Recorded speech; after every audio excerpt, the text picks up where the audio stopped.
अटीला। यह कहानी आर के नारायण के द्वारा लिखा गया है। अगर हम आर के नारायण के बारे में बात करें तो वह एक बहुत ही जाने माने इंडियन नॉवेलिस्ट है जिनको बहुत सारे अवार्ड्स मिले हैं, जिनमें 1958 में उनको साहित्य अकादमी अवार्ड द गाइड के लिए और 1964 में पद्म भूषण मिला था। अगर हम इस वर्क अटीला के बारे में बात करें तो यहाँ पे एक पेट के बारे में बताया जाता है, उसके लाइफ के बारे में बताया जाता है। तो इसी के साथ शुरू करते हैं हमारी कहानी। पपी के बारे में बताया जाता है कि वह कुछ महीने पुराना है। उसका जो जॉ है वह स्क्वायर शेप का है, जबड़ा जो है वह स्क्वायर शेप का है, उसकी आंखें जो है वह लाल है, उसके नोज उसके नाक जो है वह पग नोज है, हल्का सा गोल गोल है, और उसका जो सिर है वह मैसिव है, बड़ा है। सबसे बड़ा सवाल था कि इसे खरीदने की जरूरत क्यों पड़ी, क्योंकि हमारे पड़ोस में, हमारे नेबरहुड में बहुत तरह के लोग चोरी कर रहे थे। घर को तोड़ करके उनके घर से सामान चोरी कर दिया जाता था। तो हम लोगों ने यह डिसाइड किया कि हम एक कुत्ते को अपने घर में रखवाली के लिए रखेंगे। हम लोग अलग अलग जगह गए, अलग अलग कुत्ते रखने वाले के पास गए, और हम लोग में से बात किया जाए तो हमें एक पपी पसंद आ गया। जहाँ पे जो डॉग फेंसर था, जो कुत्ता बेचने वाला था, वह हमें कहता है कि 1 महीने बाद आप आइए और इसे यहाँ से लेके जाइए, और 6 महीने में यह क्या करेगा, सब लोगों को डराएगा भी और सब लोगों की रिस्पेक्ट भी करेगा, आदर सत्कार भी करेगा। तो सारे के सारे लोग सेटिस्फाइड थे, संतुष्ट थे, और उन्होंने एडवांस में ही पैसे दे दिया। और 1 महीना बाद उस पपी को 75 रुपीज़ 75 पैसे दे करके लेकर के आ गए। वही अगर उस पपी के बारे में बात किया जाए तो वो बहुत ही ज़्यादा अट्रैक्टिव, आकर्षक नहीं लगता था, और ना ही वह ज़्यादा खेलने वाला था। लेकिन उसका जो ओनर था, उसका जो मालिक था, वह हमेशा उस पपी को एडमायर करता, उसकी प्रशंसा करता। अब यहाँ पे डिबेट होने लगा, बहस होने लगा किसका नाम क्या रखा जाए। तो घर का जो सबसे यंगेस्ट बच्चा था वह कहता है कि क्यों ना हम इसे टाइगर रखें। तो रिप्लाई क्या आता है कि हमारे गली में बहुत सारे जानवर हैं जिनका नाम टाइगर रखा गया है। फिर बोला जाता है कि क्यों ना हम इसका नाम सीजर रखें, जिस पे फिर से जवाब आता है कि सीजर, अगर कभी भी कुत्तों का सेंसस हुआ, जनगणना हुआ, तो लगभग 15,000 15,000 ऐसे होंगे कुत्ते जिनका नाम सीजर होगा। हम इसका नाम फायर क्यों न रखते हैं? तो बोलता है फैंटास्टिक, बहुत अच्छी बात है। फिर बोलता है नहीं नहीं, हम इसका नाम थंडर क्यों न रखते हैं? तो मुझे ये भी सही है। लेकिन अंत में यह डिसाइड होता है कि इसका नाम अटीला रखा जाएगा, और इस बात को सुन करके सारे के सारे लोग खुश हो गए थे। इसी तरीके समय बीतता है और अटीला क्या करता है, वह जितने भी लोग थे उसके मन में ह्यूमैनिटी थी, मानवता थी, और सब लोगों के लिए उसके लिए प्यार था। वह हमेशा, अगर उसके बारे में बात किया जाए तो वह मात्र 20 इंच लंबा था, और उसका जो बॉडी था उतना में ही अट जाता था, और उससे ज़्यादा उसकी कुछ खासियत नहीं थी। अगर हम घर के बारे में बात करें तो वहाँ पे बहुत सारे लोग इंटर करते थे, जिसमें कोई मेंडिकेंट्स था, कोई बिल कलेक्टर था, कोई पोस्टमैन था, कोई ट्रेडमैन था, या फिर कोई फैमिली फ्रेंड था। मतलब या तो कोई भिक्षुक, या फिर कोई टिकट कलेक्ट करने वाला, या फिर कोई पोस्टमैन डाकिया, या फिर कोई ट्रेड्समैन सामान बेचने वाला, या फिर फैमिली के फ्रेंड्स परिवार के कुछ लोग यह सदस्य, और सब लोगों का स्वागत अटीला के द्वारा बहुत ही अच्छे से किया जाता था। जैसे ही दरवाजे में किसी तरह का आवाज आता तो अटीला पूरी तरीके से अलर्ट हो जाता और गेट की तरफ देखता। अब उसके बाद क्या होता है कि जब कभी भी कोई गेट के अंदर घुसता तो अटीला बिना सोचे समझे उनकी तरफ दौड़ता। और बस यह इतना ही था। कोई भी व्यक्ति हो, चाहे वह जान पहचान का हो या फिर अनजाना व्यक्ति हो, वह बस अटीला की तरफ इस्तेमाल करता और अटीला इसी में खुश हो जाता। और अटीला ऐसा बिहेव करता मानो कि वह अपोलोजाइज कर रहा है, वह माफ़ी मांग रहा है कि उससे किसी तरह का वायलेंस दिखाने का मिला, उसकी तरफ से किसी तरह का वायलेंस, किसी तरह का गुस्सा देखने को मिला। वह क्या करता, अपने सिर को झुका देता और अपनी बॉडी को भी झुका देता और अपनी पूंछ को हिलाता और अपनी आंखों को इधर उधर मूव करता और वह मौन करने लगता, वह दुख जताने लगता, जैसा वह कहना चाह रहा हो कि मुझे इस बात का बड़ा ही अफसोस है कि मेरी हरकत के कारण आपको किसी तरह का कष्ट पहुंचा है। मैं तो बस आपको ग्रीट करने के लिए आया था, आपको नमस्कार करने के लिए आया था। और तब उसके सिर पे हाथ थपथपा दिया जाता मानो कि उसे माफ कर दिया गया था। क्योंकि जब तक उसके साथ ऐसा नहीं किया जाता तब तक वह बहुत ज़्यादा माइजरी में, बहुत ज़्यादा कष्ट में रहता। जैसे जैसे समय बीता वैसे वैसे उसे यह समझ में आ गया कि उसका इस तरीके से उछलने के कारण बहुत सारे लोग उससे नाखुश हो जाते। इसलिए वह क्या करता, अब वह हार्डली ही गेट की तरफ देखता जब किसी तरह का आवाज आता। कोई उससे पूछता है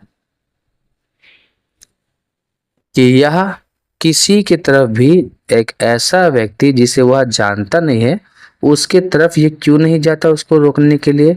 तो जो घर की मदर ऑफ द फैमिली थी, घर की माँ जो थी या फिर घर की जो मुखिया थी, वह क्या बोलती, यह तो लगता है कि मात्र हाथियों के जैसा खाते रहता, जितना यह चावल और मीट खा लेता है उतना में तो हम लोग 2 वॉचमैन रख लेते। पता नहीं कौन हमारे घर में सुबह सुबह आता है और हमारे गार्डन से फूल चोरी करके लेके चला जाता है, और इस पे अटीला तो कुछ करता ही नहीं है। जिस पे घर का जो यंगेस्ट मेंबर होता है, जो सबसे छोटा सदस्य होता है, वह कहता है कि इसके पास फूल चोरी करने वाले चोर को पकड़ने के अलावा भी बहुत सारे काम होते हैं। तो फिर पूछा जाता है कि इसका और क्या काम होता है, जिस पे वह बच्चा बोलता है कि मानिए सुबह सुबह कोई व्यक्ति हमारे घर में आता है और फिर वह फूल चोरी करके ले जाता है, तो आपको क्या लगता है कि सुबह सुबह अटीला फूल चोर को ढूंढने के लिए उस समय जाएगा?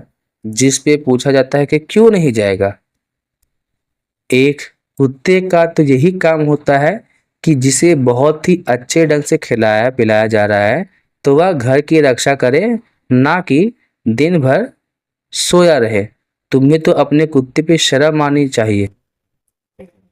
जिस पे वह बच्चा बोलता है कि ये रात भर तो सोता ही नहीं है माँ, मैंने इसे बहुत बार देखा है, जब मैं रात को उठता हूँ तो मैं इसे क्या देखता हूँ कि यह रात भर जागा हुआ रहता है। तो फिर उसकी माँ बोलता है अच्छा तुम इसे देखने के लिए आते हो? तो फिर बोलता है हाँ मैं इसे देखने के लिए आता हूँ। अब वहाँ पे उसकी माँ बोलती है मुझे यह बात सुन के थोड़ा आश्चर्य होता है, तो एक काम करो तुम, अगर यह ऐसा काम करता है तो तुम इसे रात के समय लॉक करके रखो, नहीं तो पता चला इसके कारण घर में एक बर्गलर आ गया, एक चोर आ गया, अगर वह उसे अकेला छोड़ दिया जाए तो हो सकता है कि जो चोर है वह चोरी सही ढंग से ना कर पाए, क्योंकि यह कुछ नहीं करे तो कम से कम भौंक तो सकता है। अब इन सारी बातों को सुन करके वह बच्चा बहुत ज़्यादा इरिटेट हो गया था, बहुत ज़्यादा चिड़चिड़ा हो गया था। उसे लग रहा था यह तो सारी की सारी बेबुनियादी बातें हैं। फिर आगे बताया जाता है कि एक रंगा नाम के एक व्यक्ति के बारे में, जो कि नगर से 3 माइल्स 3 मील दूर रहता था। वह एक गैंग कुली था जिसका काम रोड की मरम्मत करना होता था। ओके, ओकेजनली कभी कभार वह रात के समय क्या करता है, मनोरंजन के लिए लोगों के घर घुसता और चोरी करता है। तो एक दिन की बात है, रात के 1 बजे रंगा क्या करता है, खिड़की के अंदर घुसता है और फिर उसके बाद वह अलमीरा में, ट्रंक में महंगी महंगी चीज़ें ढूंढने लगता है जिसे वह उठा के लेके जा सकता है। ज्वेलरीज, ये सारी की सारी चीज़ें। जैसे ही वह बाहर जाने वाला होता है, अपना एक कदम बाहर निकालता है, तभी वह क्या देखता है कि अटीला उसके नीचे है और उसकी तरफ देख रहा था। अब रंगा को कुछ समझ में नहीं आ रहा कि वह करे तो क्या करे। उसे तो यह उम्मीद थी कि वह कुत्ता भौंकेगा तो ज़रूर भौंकेगा, लेकिन अटीला ने ऐसा कुछ नहीं किया है। वह कुछ समय तक इंतज़ार करता है और बहुत देर तक थक जाने के कारण, इंतज़ार करने के कारण वहीं खड़े रहता है और जो चोट था उसके पैरों के बीच में अपने सिर को सहलाने लगता है। वह अपने कान को पीछे करता है, रंगा के हाथ को चाटता है और अपनी आंखों को इधर उधर मूव करने लगता है। तो रंगा जो है वह विश्वास करता है, वह फुसफुसाता है और कहता है कि मुझे यह उम्मीद है कि तुम भौंकने वाले नहीं हो। अब ऐसा लग रहा है कि मानो वह डॉग कहने की कोशिश कर रहा है कि चिंता करने की कोई ज़रूरत नहीं है, मैं ऐसा नहीं करने वाला हूँ। अब यहाँ पे वह चोर मतलब रंगा क्या करता है, वह थोड़ी देर सोचता है और बोलता है कि मुझे यहाँ से जाने दो। तो वह जो डॉग था मतलब अटीला बहुत ही ध्यान से उसकी बातों को सुनता है और अपने पंजों को पीछे करता है और अपने बॉडी को हल्का सा झुका देता है। रंगा चिल्लाता है, देखो देखो घर के पीछे वहां देखो एक बिल्ली है। तो अटीला उसके बातों को सुनता है और जिस डायरेक्शन में बोला हुआ होता है रंगा, उसी डायरेक्शन में वह दौड़ते हुए जा रहा होता है। किसी व्यक्ति को तो यही लगेगा कि वह क्या करेगा, उस बिल्ली को चीर फाड़ देगा, लेकिन एक्चुअली में वह तो बस एक साथी चाह रहा होता है जिसके साथ वह खेल सके।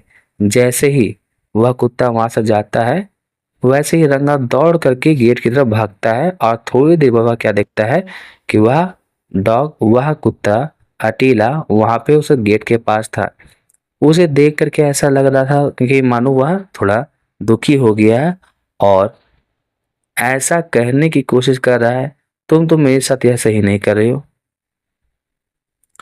क्या तुम मुझे छोड़ करके भागना चाह रहे हो। वह अपने पूंछ को बहुत ही निर्मम तरीके से, बहुत ही मासूमियत के साथ उस चोर के पास जाता है और अपने सिर को वहां पे रगड़ता है उसके पैर के पास, जैसे कि उसको बहुत ज़्यादा अच्छा लग रहा है।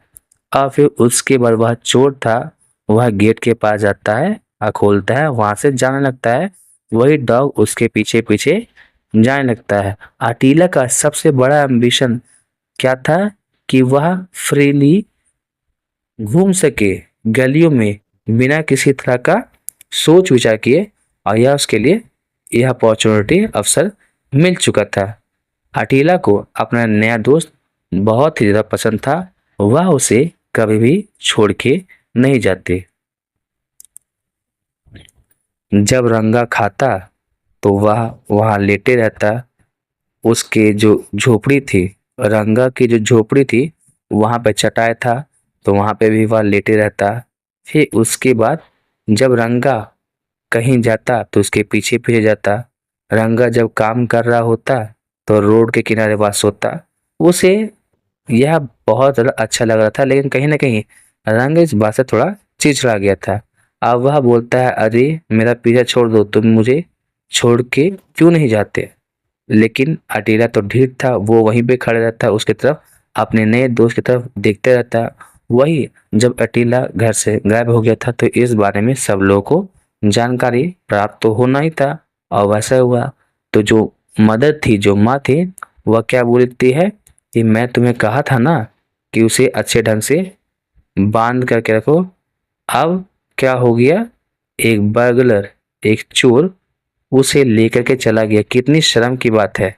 हम किसी को कैसे बताएंगे कि हमने हमारे घर में चोर को पकड़ने के लिए एक कुत्ता रखा था और वह चोर ही हमारे कुत्ते को लेकर के भाग गया है। वह दूसरी ओर घर का जो सबसे छोटा बेटा था, जो उसका डिफेंडर था अटीला का, वह बोलता है कि शायद आप गलत हो, यह एक कोइंसिडेंस हो सकता है, यह एक इत्तेफाक भी हो सकता है। ऐसा भी हो सकता है कि अकेला खुद अपने मन से कहीं चला गया हो, क्योंकि अगर वो यहाँ होता तो किसी चोर की हिम्मत ना होती वह हमारे घर में आता। फिर जिसके बाद बोला जाता ठीक है चाहे कुछ भी हो, लेकिन हमें तो उस चोर का शुक्रिया अदा करना चाहिए कि वह उस डॉग को अपने साथ ले करके चला गया है। एक काम करते हैं, हमें किसी भी तरह का कोई कंप्लेन नहीं करना चाहिए और जो कंप्लेन हमने किया था पुलिस के पास उसको वापस ले लेते हैं और वह जो ज्वेलरी चोरी करके लेके गया है वह उसके लिए रिवॉर्ड है, उपहार है। वह दूसरी ओर एक दिन की बात है, घर का जो सबसे बड़ा बेटा था वह बाजार गया हुआ था और वह अकेला को रोड पे किसी के पीछे जाते हुए देखता है। वह जोर से चिल्लाता है हे। वह दूसरी ओर रंगा मुड़ के देखता है कि कौन है और भागने लगता है। अब अकेला को यह लगने लगा कि उसका जो नया दोस्त है वह उसको छोड़ के भाग रहा है और वह एकदम भी चांस नहीं लेना चाहता था कि उसका दोस्त उसको छोड़ के भागे, तो वह रंगा के पीछे पीछे जाने लगता है। वही दूसरी ओर जो यंग मैन था, एक बच्चा था, वह हे अटीला बोलते हुए जा रहा है और उसके पीछे पीछे जाने लगता है। अब यहाँ पे क्या था, अटीला को जो आवाज़ दिया गया था तो वह उस आवाज़ का जवाब देना चाह रहा था, लेकिन वह अपने दोस्त को भी छोड़ करके नहीं जाना चाह रहा था। तो वह और तेज़ी के साथ भागने लगता है, जिसे देख करके रंगा भी और ज़्यादा तेज़ी के साथ भागता है कि वो भागेगा, लेकिन अकेला अपने दोस्त को किसी भी कीमत पे छोड़ना नहीं चाह रहा था और वह इतना ज़्यादा तेज गया कि वह रंगा के आगे पहुंच चुका था, जिसके कारण रंगा का बैलेंस गड़बड़ाता है, वह गिर जाता है और फिर उसके बाद उसकी जो ज्वेलरी थी जो उसने चोरी की थी वह भी गिर गया था। वही जो यंग मैन था, जो घर का छोटा बच्चा था, उसे यह पता चल गया था कि यह ज्वेलरी तो उसकी बहन की है। चारों ओर भीड़ आ जाती है और पुलिस भी वहां पहुंच जाती है और अकेला आज का हीरो था। वही दूसरी ओर जो घर की जो लेडी थी वह भी उसके लिए थोड़ा सॉफ्ट हो गई थी और वह कहती है कि चाहे अकेला के लिए कोई कुछ भी कहे, यह बात तो मानना पड़ेगा कि यह एक कनिंग डिटेक्टिव है, एक चालाक जासूस है। उसे जिस काम के लिए लाया गया था उसने वह काम किया भी। और यहाँ पे अगर अकेला के बारे में बात करें तो वह भी कुछ बोल नहीं रहा था, क्योंकि अगर उसने किसी तरह का कुछ गलत काम किया हुआ होता तो वह भी रोता, लेकिन वह ऐसा नहीं कर रहा था।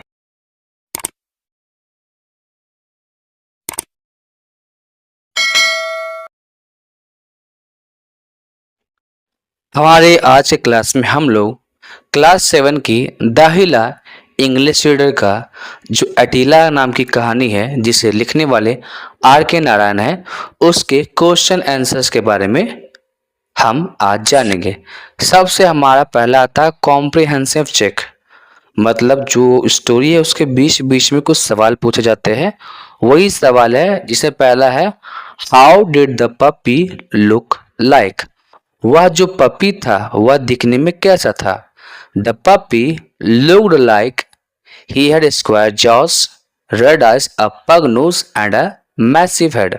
तो वह पपी कैसा दिखने में लगता था कि उसका जो जॉ था, जो जबड़ा था, वह स्क्वायर शेप में था, उसकी आंखें जो लाल थी, उसकी जो नोज थी वह पग थी, हल्की मोटी थी, और उसका हेड, उसका जो शरीर था, उसका जो सिर था वह भारी था। अगला सवाल है, what names were suggested for the puppy, what was he finally named. कौन कौन से नाम उस पपी के लिए सजेस्ट किए गए थे, सुझाए गए थे, और अंत में उसका क्या नाम पड़ा। Tiger, Caesar, Fire, Thunder and Attila names were suggested for the puppy. मतलब पपी के लिए क्या क्या नाम बोला गया था। टाइगर बोला गया, सीजर बोला गया, अटीला बोला गया, थंडर बोला गया, ये सारे के सारे नाम बोले गए थे, सजेस्ट किए गए थे, सुझाए गए थे। He was finally named Attila, और अंत में उसका क्या नाम रखा गया, Attila. How old was puppy when he was brought home. वह पपी कितना एज का था या फिर कितने समय का था जब उससे घर लाया गया था। The puppy was a couple of months old when he was brought home. तो वह पपी कुछ ही महीनों का था जब उसे घर लाया गया। उसके बाद अब हम आते हैं कॉम्प्रिहेंसिव चेक 2, जो कि हमारा है, what kind of people entered the gate of the house every day. किस किस प्रकार के लोग घर के अंदर घुसते थे। मेडिकेंट मतलब भिक्षु, बिल कलेक्टर, पोस्टमैन। पोस्टमैन क्या हो गया, तो हमारा डाकिया, ट्रेड्समैन जो सामान लाने पहुंचाने वाला है, एंड फैमिली फ्रेंड्स और परिवार के कुछ रिश्तेदार इंटर्ड घुसते थे the house of the gate, घर के गेट के अंदर। फिर अगला सवाल है, why was mother annoyed with Attila. माँ अटीला से कुछ क्यों अनॉयड रहती थी, चिड़चिड़ा रहती थी। उसका जवाब है, mother was annoyed with Attila because he would eat like an elephant and lay on the ground and do nothing. तो माँ जो है वह अटीला से अनॉयड रहती थी, चिड़चिड़ा रहती थी, बिकॉज क्योंकि ही would eat like an elephant, तो वह किसकी तरह खाता, हाथी की तरह खाता, मतलब बहुत ज़्यादा खाता था, इतना ज़्यादा कि जितना वो खाता था चावल और मीट, उसमें तो 2 वॉचमैन को भी रखा जा सकता था। And lay on the ground and do nothing, और क्या करता, बस जमीन पे लेटा रहता और कुछ नहीं करता। Who was Attila's defender. तो अटीला का डिफेंडर कौन था, मतलब अटीला के बारे में कोई कौन था जो सुन नहीं सकता था, कौन उसका रक्षक था। तो the youngest son of the family was Attila's defender. तो घर का जो सबसे छोटा बच्चा था वह अटीला का डिफेंडर था। अगला सवाल आता है, हु वॉज रंगा, वेयर डिड ही लिव। रंगा कौन था और वह कहाँ रहता था। तो रंगा वॉज गैंग कुली। तो रंगा जो है वह एक गैंग कुली था। वह बेसिकली क्या करता था, कंस्ट्रक्शन वाले काम करता था। ही लिव्ड इन अ हट 3 miles away from the town. और टाउन से, नगर से 3 मील की दूरी पे एक झोपड़ी में वह रहता था। फिर अगला सवाल है, what did Attila do when he heard of the cat. Attila ने क्या किया जब उसने बिल्ली के बारे में हर्ड किया, सुना। Attila ran towards the backyard of the house to play with when he heard of the cat. तो अटीला क्या करता है, बैकयार्ड, घर के पीछे दौड़ता हुआ जाता है, किस लिए, ताकि वह बिल्ली के साथ खेले जब वह बिल्ली के बारे में सुनता है। What was Attila's greatest ambition in life. Attila का सबसे बड़ा जो एम्बिशन था, जो उसका सपना था, जो उसकी चाहत थी, वह क्या थी। तो Attila's greatest ambition in life was to wander in the street freely। तो अटीला क्या एम्बिशन था कि वह गलियों में फ्री घूम सके, उसे कोई रोकने टोकने वाला ना हो। अगला सवाल है, हु बिकेम अटीलास न्यू फ्रेंड। अटीला का नया दोस्त कौन बना। तो इसका जवाब है, रंगा बिकेम अटीलास न्यू फ्रेंड। रंगा अटीला का नया दोस्त बना। फिर अगला सवाल है, what did Attila suspect about his new friend. Attila अपने नए दोस्त के बारे में क्या सस्पेक्ट करता है, क्या संदेह करता है। तो जवाब है, Attila suspected that his new friend would desert him. तो अटीला को क्या लगा कि उसका जो नया दोस्त है वह उसे डिजर्ट कर देगा, वह उसे छोड़ देगा। फिर अगला सवाल हमारा आता है, he is very cunning detective who said this. यह बहुत ही ज़्यादा चतुर चालाक एक जासूस है, यह किसने कहा था। तो he is a very cunning detective, the lady of the house said this. तो यह बहुत ही चतुर चालाक जासूस है, यह कहने वाली उस घर की सबसे बड़ी लेडी थी जो कि माँ थी। अगला सवाल है, अब इन सारी की सारी चीज़ों के बाद अब हम आते हैं एक्सरसाइज के सवाल का, जो कि पहला सवाल है, answer the following question, what was the immediate reason for buying the puppy. क्या कारण था कि घर में पपी को लाया गया। To have a house keeper was the immediate reason for buying the puppy. तो पपी को खरीदने का सबसे बड़ा कारण क्या था कि घर के लिए एक हाउस कीपर रखा जाए जो घर की रक्षा करेगा। फिर अगला सवाल है, why was the mother unhappy with Attila. माँ जो है वह अटीला से नाखुश क्यों थी। तो उसका जवाब है, the mother was unhappy with Attila because he would eat like an elephant and lay on the ground and do nothing। मतलब यहाँ पे क्या बोलती है उसकी माँ कि माँ जो है वो इसलिए नाखुश थी क्योंकि अटीला दिन भर खाली हाथियों की तरह खाता और जमीन पे लेटा रहता और कुछ नहीं करता। उसके बाद अगला सवाल है, who was supporting Attila and why. Attila को कौन सपोर्ट कर रहा था और क्यों। तो the youngest member of the family supported Attila because he loved Attila. तो घर का जो सबसे छोटा सदस्य था वह अटीला को सपोर्ट कर रहा था क्योंकि वह उसे प्यार करता था। फिर उसके बाद हमारा अगला सवाल है, हु स्पॉटेड अटीला एंड वेयर। अटीला को किसने और कहाँ ढूंढा या फिर कहाँ देखा। व्हाट हैपेंड नेक्स्ट, उसके बाद क्या हुआ था। तो उसका जवाब है, the young member of the house spotted Attila in the market and he shouted and ran towards Attila. मतलब घर का जो सबसे छोटा बच्चा था वह अटीला को देखता है। कहाँ देखता है, तो मार्केट में देखता है और चिल्लाते हुए अटीला के पास जाता है। Attila becomes mother favourite at the end, why. Attila जो है वो माँ का सबसे फेवरेट बन चुका था, क्यों, कहानी के अंत में। तो उसका जवाब है, Attila becomes mother's favourite at the end of the story because he had helped to recover jewels from the thief. मतलब अटीला जो है वो माँ का फेवरेट बन चुका था एट द एंड, कहानी के अंत में। Eight the end of the story, कहानी के अंत में, बिकॉज क्योंकि ही हैड हेल्प्ड, उसने मदद की थी, टू रिकवर, प्राप्त करने के, ज्वेल्स फ्रॉम द थीफ, जो चोर उस ज्वेलरी को लेके भागा था उसे पकड़ने में, उसे ढूंढने में अटीला ने मदद की थी। इसलिए अटीला अब माँ का सबसे फेवरेट बन चुका था। और इसी के साथ हमारा आज का जो क्वेश्चन आंसर सीरीज है वह खत्म होता है। इसके बाद जो है हमारा जो ग्रामर सीरीज है इस चैप्टर का, उसके बारे में जानेंगे। तब तक के लिए stay tune to our channel. Thank you. हमारी आज की क्लास में हम लोग अटीला बाय R.K. नारायण के बाद जो क्वेश्चन आंसर हमने किया है उसके आगे के एक्सरसाइज को जानेंगे। तो इसी के साथ शुरू करते हैं। सबसे पहले आता है, name the people who do these jobs using clue.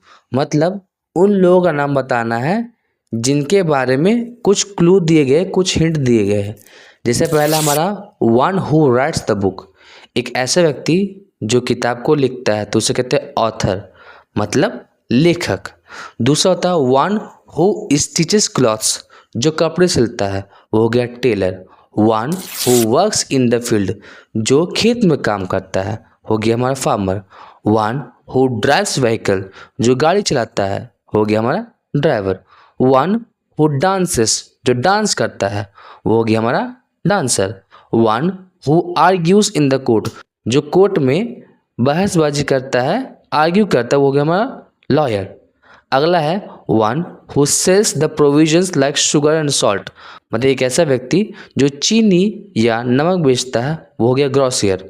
उसके बाद अगला होता है, वन हु डिजाइंस बिल्डिंग, जो बिल्डिंग को डिजाइन करता है वो हमारा कहलाता है आर्किटेक्ट। अब आते हैं क्वेश्चन आस्किंग वर्ड, सवाल पूछने वाले शब्द कौन कौन से हो गए। तो हमारा हो गया हु मतलब कौन, यह किसी व्यक्ति के लिए उपयोग होता है उससे सवाल पूछने के लिए। हाउ मतलब कैसे, मतलब कोई कार्य कैसे होता है। वेयर मतलब कहाँ, मतलब कोई काम कहाँ हो रहा है या फिर कहाँ हुआ है। विच मतलब कौन सा या किसे, मतलब कोई कार्य किस जगह हुआ है। आगे है विच, मतलब कौन सा, मतलब कोई कार्य किस जगह हुआ है। फिर क्या आगे हम देखते हैं व्हाट। व्हाट मतलब क्या, मतलब इसका उपयोग भी सवाल पूछने के लिए होता है। जैसे हम लोग देख पा रहे हैं कि यहाँ पे हमारा दिया गया था कि हमारे पास दिया गया है filling the blanks with suitable question words from the box. तो जितने भी सुटेबल वर्ड्स थे, क्वेश्चन वर्ड्स थे जो कि हमारे हम देख पा रहे हैं, उसका इस्तेमाल करते हुए आंसर देना। How, who, what, which and where. जैसे हु टीचेस यू इंग्लिश, तुम्हें इंग्लिश कौन पढ़ाता है, तो हु किसी व्यक्ति के लिए इस्तेमाल हुआ। How much money do you have now, तुम्हारे पास कितने रुपए हैं, तो ये हो गया how. Where are you going, तुम कहाँ जा रहे हो, जगह के बारे में पूछ रहा है। In which class do you read, तुम किस क्लास में पढ़ते हो। फिर what is the size of your shoes, तुम्हारे जूतों का साइज कितना है। अब आते हैं री right the sentences replacing the underline words with synonyms from the text. तो यहाँ पे कुछ कुछ हमारे सेंटेंसेस दिए गए हैं जिसके लिए हमें उसका कुछ अल्टरनेट सिनोनिम्स लिखना। तो सिनोनिम्स वैसे शब्दों को कहते हैं जिन शब्दों का मतलब सेम होता है। जैसे हमारा पहला क्वेश्चन है he had square jaws, red eyes and pug nose and very big head. तो वेरी के बिग के लिए हम क्या लिखेंगे, इनॉर्मस लिखेंगे, मतलब बड़ा। ये सारे के सारे वर्ड्स, ये सारे के सारे सेंटेंसेस हमारे चैप्टर से ही है। The puppy as I have already indicated did not have a very beautiful appearance. तो वेरी ब्यूटीफुल की जगह वेरी अट्रैक्टिव लिखा जाएगा। बाकी सारी के सारी चीज़ें सेम लिखी जाएगी क्योंकि यहाँ पे शब्दों को अलग लिखना है, दूसरे शब्दों का इस्तेमाल करना है। Attila's biggest ambition in the life was to wander in the street independently. तो बिगेस्ट मतलब सबसे बड़ा और ग्रेटेस्ट मतलब भी सबसे बड़ा होता है। तो दोनों का मतलब क्या हो गया कि अटीला का सबसे बड़ा एम्बिशन, सबसे बड़ी चाह थी उसके लाइफ में कि वह गलियों में बेपरवाह घूमे स्वतंत्र रूप से। This sort of friendship got on Ranga's nerve. तो इसके लिए क्या हो जाएगा, फ्रेंडशिप के लिए हम लोग कंपेनियनशिप भी लिख सकते हैं। मतलब इस तरह की दोस्ती रंगा को गुस्सा दिला रही थी। I am quite surprise to hear it. तो I am alarmed to hear it, मतलब मैं इस चीज़ को सुन करके काफ़ी आश्चर्यचकित हूँ। तो क्वाइट सरप्राइज की जगह हम लोग अलार्म भी लिख सकते हैं। जैसे हमारा वेरी बिग के लिए इनॉर्मस मतलब बहुत बड़ा, ब्यूटीफुल के लिए अट्रैक्टिव जो कि सुंदर या आकर्षक, बिगेस्ट के लिए हम लोग क्या लिख सकते हैं, तो ग्रेटेस्ट। उसके बाद फ्रेंडशिप के लिए हम लोग क्या लिख सकते हैं, कंपेनियनशिप दोस्ती या साथी। और क्वाइट सरप्राइज के लिए अलार्म या फिर सचेत। अब आते हैं सब्जेक्ट के बारे में जानते हैं।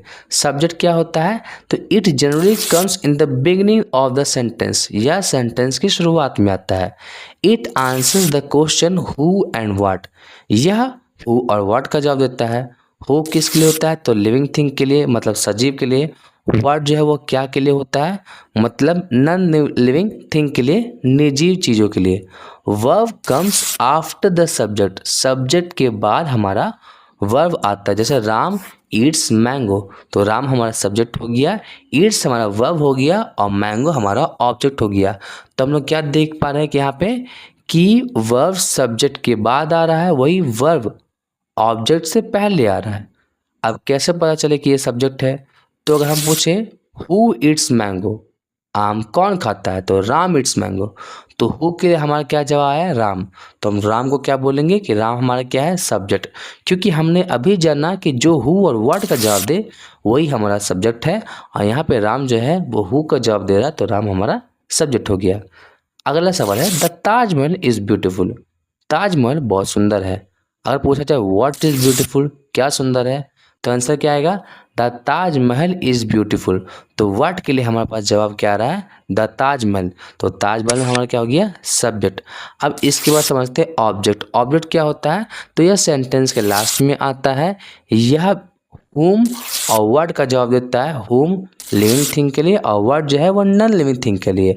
और यहाँ पे हम लोग को क्या ध्यान रखना है कि वर्ब के बाद हमारा ऑब्जेक्ट आता है। जैसे राम इट्स मैंगो, राम हो गया हमारा सब्जेक्ट, ईट्स हमारा हो गया वर्ब और ऑब्जेक्ट हमारा हो गया मैंगो। तो यहाँ पे हम लोग क्या देख पा रहे हैं कि वर्ब के बाद हमारा ऑब्जेक्ट आता है। अब आगे देखते हैं, राम ईट्स व्हाट। अगर हम पूछते हैं राम क्या खाता है, तो हमारा जवाब आता है राम ईट्स मैंगो। राम आम खाता है, तो व्हाट का जवाब हमारा क्या दे रहा है, मैंगो, और यह वर्ब के बाद आ रहा है। I know Sohan. आई हमारा सब्जेक्ट है, नो हमारा वर्ब है, और सोहन हमारा ऑब्जेक्ट है। कैसे पता कर पा रहे हैं सोहन हमारा ऑब्जेक्ट है, तो सबसे पहले यह लास्ट में आ रहा है, पहला चीज। दूसरा चीज वर्ब के बाद आ रहा है, और तीसरा चीज क्या है, अगर हम पूछे आई नो हुम, मैं किसे जानता हूं, तो हमारा जवाब क्या आएगा, आई नो सोहन, मैं सोहन को जानता हूं। अब इसके बाद समझते हैं फर्स्ट पर्सन, सेकंड पर्सन या थर्ड पर्सन किसे कहते हैं। तो फर्स्ट पर्सन जो किसी तरह की बातों को बोलता है, जैसे आई या वी। सेकंड पर्सन जो किसी तरह के बातों को सुनता है, मतलब यू। थर्ड पर्सन जिसके बारे में बात किया जा रहा होता है, वो हो गया थर्ड पर्सन से ही, शी, इट, दे। जैसे बोलता है I told you about Radha, तो आई मतलब मैं क्या गया, फर्स्ट पर्सन। टोल्ड यू तुम्हें कहा था, तो मैंने किसी पर्सन से बात की था, तो हो गया second person. About Radha, Radha के बारे में बताया था, तो राधा हो गया हमारी थर्ड पर्सन। उसी तरह आप जानते हैं पर्सनल प्रोनाउन कितने तरह के होते हैं। तो पर्सनल प्रोनाउन के बारे में बात किया जाए, तो वो हमारे फर्स्ट पर्सन, सेकंड पर्सन और थर्ड पर्सन में विभाजित होते हैं। फर्स्ट पर्सन का सिंगुलर हो गया आई, जो कि हमारा सब्जेक्ट हो गया, और आई का ऑब्जेक्टिव केस मी हो गया। वही फर्स्ट पर्सन का प्लूरल हो गया वी, जिसका ऑब्जेक्टिव केस अस हो गया। सेकंड पर्सन का सिंगुलर भी यू है और प्लूरल भी यू है, जिसका सब्जेक्टिव केस भी यू है और ऑब्जेक्टिव केस भी यू है। थर्ड पर्सन का सिंगुलर हो गया लड़का के लिए ही हो गया सब्जेक्टिव केस, हिम हो गया ऑब्जेक्टिव केस। वही दूसरी लड़की के लिए हो जाता है शी हो गया हमारा सब्जेक्टिव केस, हर हो गया हमारा ऑब्जेक्टिव केस। और इट जो है वो जानवरों या फिर नॉन लिविंग थिंग जो जिंदा नहीं होती है उसके लिए इस्तेमाल किया जाता है। तो इट के लिए सब्जेक्टिव केस भी इट और ऑब्जेक्टिव केस भी इट रहता है। वही थर्ड पर्सन में अगर हम प्लूरल बात करें, तो दे हमारा सब्जेक्टिव केस और देम हमारा ऑब्जेक्टिव केस होता है। अब सब्जेक्ट बोले या सब्जेक्टिव केस बोले दोनों सेम है, वही दूसरी ओर अब ऑब्जेक्ट बोले या ऑब्जेक्टिव केस बोले दोनों के दोनों सेम होते हैं। अब यहाँ पर देखिए सब्जेक्ट और ऑब्जेक्ट के बारे में जान लेते हैं, और उसके साथ पॉजेसिव एडजेक्टिव या पॉजेसिव प्रोनाउन। पॉजेसिव मतलब क्या होता है, जो किसी तरह का अधिकार दिखाए, जिसके बारे में आप आने वाले क्लास में पढ़ेंगे। तो आई के लिए मी हो गया ऑब्जेक्टिव केस, माई हो गया हमारा पॉजेसिव एडजेक्टिव, और माइन हमारा हो गया पॉजेसिव प्रोनाउन। यू हो गया हमारा सब्जेक्ट, यू हमारा हो गया ऑब्जेक्ट, योर हमारा हो गया पॉजेसिव एडजेक्टिव, और योर्स हमारा हो गया possessive pronoun. He, she, it के लिए हिम, हर, इट लग जाएगा। अब पॉजेसिव एडजेक्टिव हो गया हीज, हर, इट्स। अब पॉजेसिव प्रोनाउन हो गया हीज और हर्स। वही हो गया वी के लिए हमारा हो गया objective case us, possessive adjective our और पॉजेसिव प्रोनाउंस आवर्स। यू के लिए हमारा objective case your, possessive adjective your और पॉजेसिव प्रोनाउन योर्स हो गया। दे के लिए हमारा ऑब्जेक्टिव केस देम हो गया, पॉजेसिव एडजेक्टिव होगा दियर और पॉजेसिव प्रोनाउन हो गया दियर्स। यहाँ पर देखिए पॉजेसिव एडजेक्टिव और पॉजेसिव प्रोनाउन दोनों के दोनों ही हमारे अधिकार को शो करने के लिए दिखाए जाते हैं। और हम लोग यहाँ पर देख पा रहे हैं कि ज़्यादातर पॉजेसिव प्रोनाउन में लास्ट में एस हो रहा है, जिससे हमें उसकी पहचान प्राप्त होती है। अब जब हम इन सब चीज़ों के बारे में समझ चुके हैं, तो अब हम सब्जेक्ट, ऑब्जेक्ट और पॉजेसिव केस के बारे में भी जान लेते हैं। जैसे हमारे यहाँ कुछ क्वेश्चंस दिए गए हैं, जैसे हमारा है आई लव रीडिंग बुक्स। अगर हम पूछे यहाँ पे सब्जेक्ट क्या है, तो कैसे पता चलेगा, सब्जेक्ट सेंटेंस के पहले आएगा, सब्जेक्ट वर्ब के पहले आएगा, और सब्जेक्ट हु या हुम का जवाब देगा। तो अगर हम पूछे हु लव्स रीडिंग बुक, किसे किताब पढ़ना पसंद है, तो हमारे पास जवाब क्या आएगा, आई, मतलब मुझे। तो आई हमारा सब्जेक्ट या सब्जेक्टिव केस हो गया। अगला सवाल है I want you to win the next competition. मैं चाहता हूँ कि अगला कॉम्पिटिशन तुम जीतो। तो हम बोले who wants you to win the next competition, कौन चाहता है कि अगला कॉम्पिटिशन तुम जीतो, तो आंसर क्या आएगा आई, मतलब मैं। I want whom to win the next competition, मैं किसे चाहता हूँ कि अगला कॉम्पिटिशन वो जीते, तो यू हो जाएगा, तुम हो जाएगा। तो ऑब्जेक्टिव केस, तो हम लोग यहाँ पे क्या देख पा रहे हैं, हु हमारा सब्जेक्टिव केस का आंसर दिया और हुम हमारा ऑब्जेक्टिव केस का आंसर दिया। अगला सवाल, you are my dear brother, आप मेरे भाई हो। अगर हम पूछे who is my dear brother, मेरा डियर ब्रदर, मेरा प्यारा भाई कौन है, तो आंसर क्या आ जाएगा, यू। तो यू हमारा हो गया सब्जेक्टिव केस।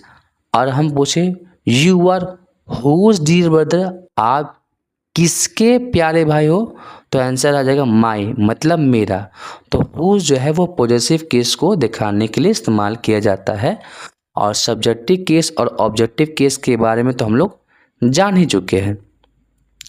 अगला सवाल आता है, he asked me about my examination, उसने मुझसे मेरे एग्जामिनेशन के बारे में पूछा। अगर हम पूछे who asked me about my examination, किसने मेरे एग्जामिनेशन के बारे में मुझसे पूछा, तो आंसर आ जाता है ही। तो ही हमारा हो गया सब्जेक्टिव केस। यह सेंटेंस के शुरुआत में भी आ रहा है, यह हु का जवाब भी दे रहा है, तो यह हमारा सब्जेक्टिव केस हो गया।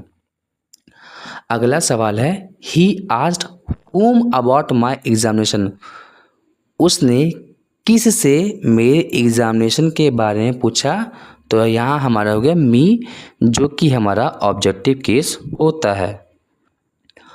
और जिस तरह यहाँ पे माई हमारा पॉजिटिव केस था, उसी तरह यहाँ भी हमारा माई पॉजिटिव केस होता है। आगे, he is very cute and attractive, वह बहुत अच्छा और आकर्षक है। तो अगर हम पूछे who is very cute and attractive, कौन बहुत अच्छा और आकर्षक है, तो आंसर क्या आ जाएगा, ही। तो ही हमारा क्या हो गया, सब्जेक्टिव केस। आगे, I gave it to her as she is my friend, मैंने उसे दिया था क्योंकि वह मेरी अच्छी दोस्त थी। अगर हम पूछे who give it to her as she is my best friend, who, तो हु का आंसर क्या आया, आई। तो आई हमारा सब्जेक्टिव केस हो गया। I give what to her as she is my best friend, मैंने उसे क्या दिया था क्योंकि वह मेरी बेस्ट फ्रेंड थी। तो यहाँ पे देखिए व्हाट का आंसर आया, तो व्हाट या तो हमारा सब्जेक्ट होगा या तो हमारा ऑब्जेक्ट होगा, लेकिन यहाँ पे जो गिव है वो हमारा वर्ब है, और हम लोग क्या जानते हैं कि वर्ब के बाद हमारा ऑब्जेक्ट आता है, तो व्हाट हमारा ऑब्जेक्ट हो गया। तो व्हाट किसका आंसर दे रहा है, इट का, तो इट हमारा ऑब्जेक्टिव केस हो गया। उसी तरह यहाँ पे है, I give it to whom as she is my friend, तो मैंने उसे किसे दिया था क्योंकि वह मेरी फ्रेंड थी। तो हुम भी हमारा क्या हो जाएगा, हर के लिए बताया जाएगा, जो कि हमारा ऑब्जेक्टिव केस है। हम लोग हुम या हुस के बारे में पढ़े थे। I gave it to her as who is my best friend. अब देखिए यहाँ पे हु का जवाब दे रहा है, तो हु हमारा सब्जेक्टिव केस हो गया, क्योंकि यहाँ पे इज़ जो है वो हमारा वर्ब है और हु जो है वो हमारा सब्जेक्टिव केस का जवाब देता है। आगे है, I give it to her as she is whose best friend, वह किसकी अच्छी दोस्त है, तो हुज अधिकार देखा है, तो माय जो है वह पोसेशन हो जाएगा। आगे बोला जाता है, she is ready to go to school, वह स्कूल जाने के लिए तैयार है। अगर हम पूछे who is ready to go to school, कौन स्कूल जाने के लिए तैयार है, तो आंसर क्या आएगा, शी। तो शी हमारा क्या हो गया, सब्जेक्टिव केस हो गया। तो आगे बोला जाता है, इट इज़ माइन, यह मेरा है। अगर हम पूछे व्हाट इज़ माइन, क्या तुम्हारा है, तो व्हाट का जवाब दे रहा है, तो ये हमारा सब्जेक्टिव केस हो गया, क्योंकि यह हमारा इज़ जो कि एक तरह का वर्ब है उसके पहले आ रहा है। अब आता है, इट इज़ हुज, यह किसका है, तो हुज जो है वो अधिकार बताने के लिए बताया जाता है, इसलिए हमारा पॉजिटिव केस हो गया। आगे है, he had sent you a Telegram. अगर हम पूछे who had sent you a Telegram, तो आंसर आ जाएगा ही। तो ही हमारा सब्जेक्टिव केस हो गया, पहला चीज़। दूसरा चीज़ यह हमारा हु का जवाब दे रहा है। तीसरा चीज़ ये वर्ब के पहले आ रहा है। तो तीन तीन तरीक़ों से हम यह बता पा रहे हैं कि यह हमारा सब्जेक्टिव केस है। फिर उसके बाद आता है, ही हैड सेंट हुम, किसको भेजा है, तो तुम्हें, यू तुम्हें भेजा है, तो हुम का आंसर दे रहा है, तो यह हमारा हो गया ऑब्जेक्टिव केस। अब इसके बाद हम समझते हैं यूज ऑफ इज, एम और आर। देखिए एम का तो एकदम सिंपल फंडा है, आई के साथ एम लगता है। जैसे I am student, I am excited about it, I am a teacher, I am a girl, I am a student, I am intelligent, I am lazy, I am clerk, I am a businessman, I am an engineer, I am dull teacher, कुछ भी बोला जा सकता है। लेकिन वही इसके बारे में बात करें तो वह ही, शी, इट या फिर किसी नाम के साथ इस्तेमाल किया जा सकता है। जैसे he is a doctor, John is my friend, this is my book, she is my classmate, she is a nurse, she is so sad today, it is very fine so far, she is a nice lady, she is my roommate, she is my teacher और he is a doctor. तो हम लोग इसका कहाँ इस्तेमाल देख पा रहे हैं? तो ही, शी, इट और किसी नाम के साथ इज लग रहा है। आर कहाँ लगता है? तो यू के साथ आर लगेगा, वी के साथ आर लगेगा और दे के साथ आर लगेगा। जैसे you are a boy, we are students, they are beggars, you are girl, we are honest, they are friends, you are a passenger, we are strangers, they are teachers, we are happy, you are beautiful. तो ये हमारा is, am और are का use पता चल जाता है। अब इसके साथ हम जाते हैं क्वेश्चन में। जैसे हमारा सवाल है ब्लैंक खाली जगह दिया, आर वेटिंग फॉर यू, तो कौन इंतजार कर रहा है? तो आई के साथ तो एम लगता है, तो हम क्या लगाएंगे? वी। फिर अगला सवाल है is looked as happiest woman in the world, तो यहाँ पे देखो इज लगा, तब ही के साथ भी इज लगता है और शी के साथ भी इज लगता है, लेकिन वुमेन के लिए हम लोग शी यूज करते हैं, इसलिए शी आंसर आएगा। All of blank were busy, तो ऑल ऑफ दे या ऑल ऑफ देम, तो दे हमारा सब्जेक्टिव केस होता है, लेकिन हमें यहाँ पे सब्जेक्टिव केस ना लेकर के ऑब्जेक्टिव केस लेना पड़ेगा, क्योंकि जिस तरीके से हम लोग वर्ब के बाद हम लोग ऑब्जेक्टिव केस का इस्तेमाल करते हैं, ठीक उसी तरीके से ऑफ, जो कि एक तरह का प्रीपोजिशन है, उसके बाद भी हम लोग ऑब्जेक्टिव केस का इस्तेमाल करते हैं। तो दे का ऑब्जेक्टिव केस देम होता है, तो इसलिए हम लिखेंगे ऑल ऑफ देम। अगला सवाल है दिस हाउस इज देम या दियर्स, तो यहाँ पे अधिकार बताना है, तो अधिकार बताना है तो दियर्स का इस्तेमाल किया जाएगा। अगला सवाल है ब्लैंक खाली जगह am planning to go to circus today, तो एम किसके साथ लगता है? तो आई के साथ लगता है। और इसी के साथ हमारी आज की क्लास समाप्त होती है।